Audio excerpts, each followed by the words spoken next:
নমস্কার, আমি শোভিত। আজ আমার প্রথম মিনি ব্লগ। শীতের ভোরবেলায় আমাদের গ্রাম বাংলার একটা শান্ত সুন্দর মুহূর্ত আপনাদের সঙ্গে ভাগ করে নেব। শীতের সকালে এই নরম আলো চেনা পথগুলো যেন অন্যরকম হয়ে যায়। হালকা কুয়াশার মাঝে গ্রামটা ধীরে ধীরে যেন ঘুম ভাঙছে। চারিদিকে শুধু নিঃশব্দতা আর পাখিদের ডাকে ভোরের সুর।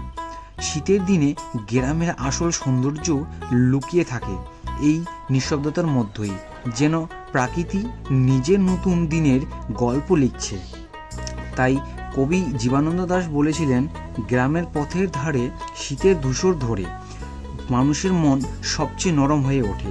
এই ভোরবেলায় শান্তির মধ্যে দাঁড়িয়ে মনে হয় জীবন সত্যিই খুব সহজ, খুব ধীর, খুব সুন্দর হতে পারে, শুধু সময় নিয়ে একটু দেখলেই হয়।